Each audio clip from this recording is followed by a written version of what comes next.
حقق الهلال السعودي ممثل آسيا الكبير انتصارا كبيرا على فلامينغو البرازيلي ب3 أهداف مقابل هدفين. وقبل ما أستمتع وأتغنى بالأهداف، والله أكثر شيء أسعدني هو الأداء، هي الثقة، هي الكاريزما، هي الشخصية. أخي فريق محترم، فريق بصراحة ما نبغى نتكلم الظروف وإصابات، لا، فريق يا أخي في الملعب ثقيل، والله ثقيل. يعرف متى يرجع، يعرف متى يتقدم، يعرف متى يهدي، يعرف متى. صعب ان الهلال يهتز في ارضية الملعب. انا لازلت اتكلم، انسى موضوع الغيابات، انسى موضوع الاصابات، انسى موضوع الظروف، ضغط المباريات، انسى هذه الامور كلها. شخصية الهلال صعب تهتز في الملعب. من الاسئلة اللي بطرحها، اكيد انها دارت في ذهن الهلالي بالذات. ما انتظرنا احنا هذا التألق والتوهج لفييتو، رغم اني انا لي سنابة، لو تذكرون بعد مباراة الوداد، ان انت تفتقد للاعب اللي يوصل الكرة، اللاعب اللي يوصل الفكرة، وطلبت فييتو انه يكون لاعب اساسي من البداية. لكن فييتو مو باللاعب اللي اقنع الهلالي، والدليل اعارته الموسم الماضي للشباب. وممكن لولا قرار منع التسجيل، ممكن كان الهلاليين باتجاه ان فييتو يطلع. لكن الولد هذا قدم مستوى جميل، غير البلنتين اللي جابهم، ربط الخطوط، المساندة، الالتحامات. بصراحة إضافة كبيرة جدا في هذه البطولة. فييتو يعيد اكتشاف نفسه، يعيد يقول للهلاليين أنا بكمل معاكم، وممكن أكثر من سنة. طبعا إمكانيات ماريجا معروفة، سالم الدوسري إمكانياته معروفة، كويلار إمكانياته معروفة، لكن لفت انتباهي خليفة الدوسري. ترى الجهة اللي كان فيها خليفة الدوسري جهة بدأ فيها فلامينغو بالهجوم. أنت تشاهد لاعب بهذا العمر، بهذه القيمة الفنية، المنتقل طبعا من القادسية قبل سنة ونص، يظهر بهذا الثبات، بهذه القوة، بهذا التجانس مع سالم على الجهة اليسرى.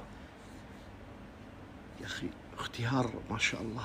هو رامون دياز بنفسه اللي انتقدناه في المباراة الماضية، وأنه كانت له أخطاء فنية في توظيف اللاعبين وفي التبديلات، واللي أظهرت شكل الهلال بشكل غير جيد في المباراة الماضية. هو نفسه اللي نمتدحه اليوم. ليش؟ طبعا عودة كاريو مساعدة، تألق كويلار مساعد بشكل كبير جدا، ثبات الدفاع، ثبات المعيوف، ثبات الفريق. لكن شكل الهلال، طبعا البداية مهمة جدا في المباراة، تحصل على ركلة جزاء، تسجيل هدف، أخذ ثقة أكبر. وحتى لو ما سجل الهلال ترى في البداية ما كانت راح تهتز ثقته، لأن حالة التمرس الكبيرة جدا اللي يمر فيها الفريق الهلالي بعد سنوات من المشاركات، بعد سنوات من الضربات. لو تذكرون النهائيات الآسيوية ونهائي سيدني ونشيمورا، والأحداث كانت ممكن تكسر غيره، لكنه هو أخذها نقطة انطلاقه، لذلك هو الزعيم. بصراحة أحب أن أهني الهلال على الوصول لنهائي كأس العالم، وما يدريك لعله يكون بطل العالم. لكن أهني الهلال على فكرة، على عمله، والله اللي قاعد يسويه الهلال نقلة يبتعد فيها عن المنطقة، يروح بعيد.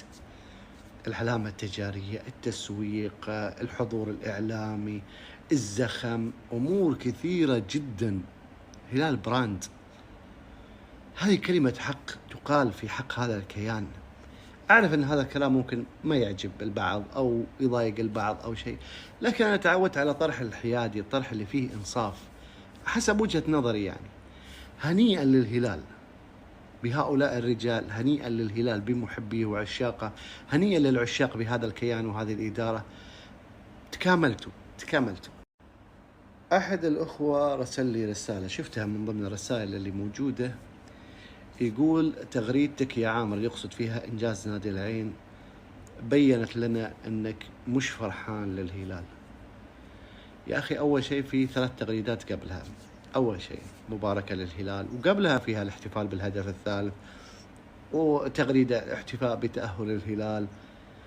لما ذكرت التغريدة اللي في عن العين، أنا أتكلم عن الشعور بهذه الفرحة. هذا عشناه قبل 5 سنوات مع نادي العين. شعور مش بسيط، شعور جميل، شعور ان انت نادي العالم كله يتابعك.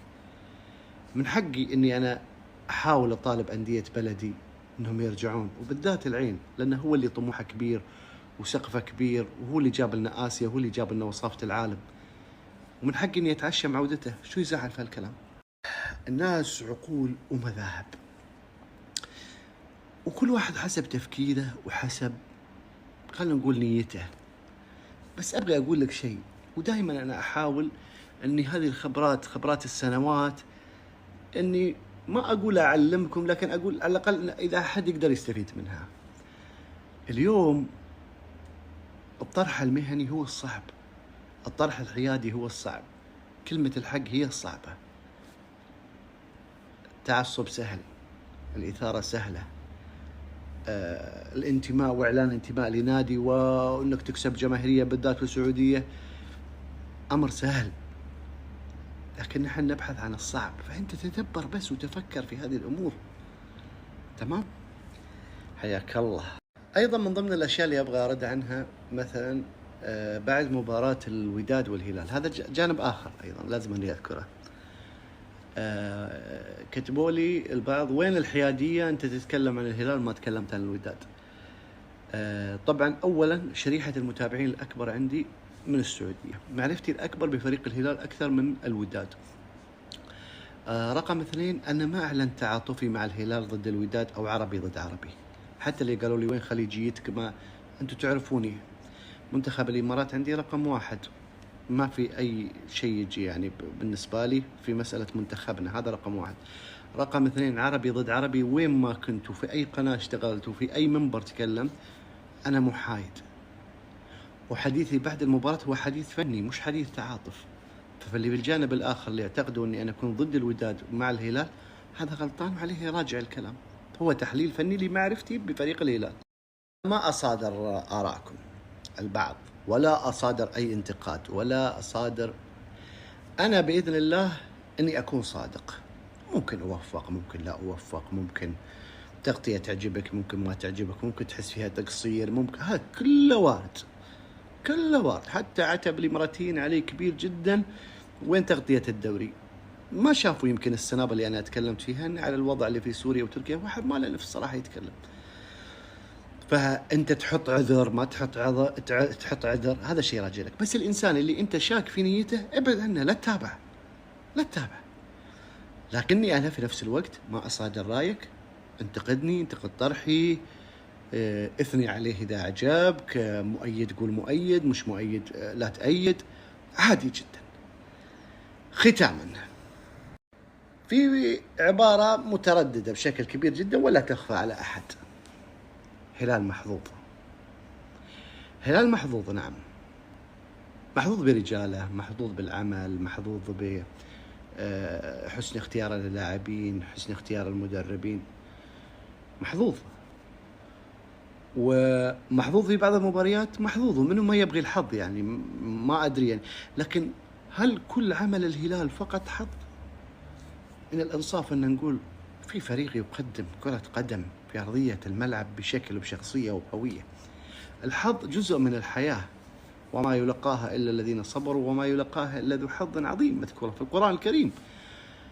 كلنا نتمنى الحظ، لكن بيجيك الحظ وانت جالس مكانك، ولا تسعى وتروح وتحاول وتجي؟ أهلا بالحظ مع العمل.